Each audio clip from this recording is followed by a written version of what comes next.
Since the housing bubble burst, nearly 4 million American homes have been lost to foreclosure, and now 1.6 million children will be homeless at some time during the year. That's 38% more than at the start of the recession.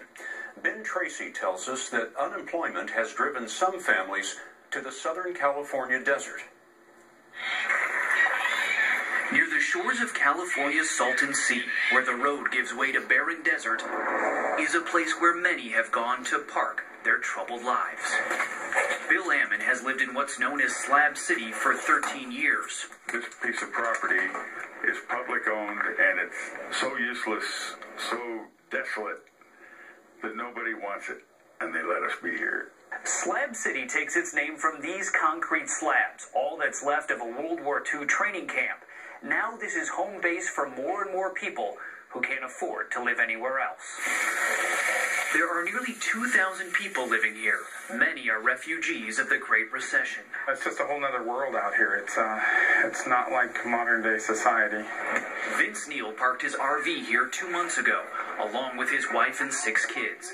He recently lost his audio-visual business and their home in Modesto, California. I would apply 30 to 40 jobs a day online, and there was just nothing. He could no longer afford to stay at an RV park and heard about Slab City. The family lives on food stamps and money from odd jobs. Did you ever imagine ending up here? No, I've always wore a shirt and tie and worked in an office, had a nice car and house, but we've lost pretty much everything. This is what passes for a neighborhood in Slab City. There is also a church, a music venue called The Range, and even an internet cafe. But electricity comes from the sun. There is no sewer, no running water. A hole in the ground is the only shower for miles. When we moved here, it was like the end of the world for me. Andy Moore is 12, her sister Frankie 14.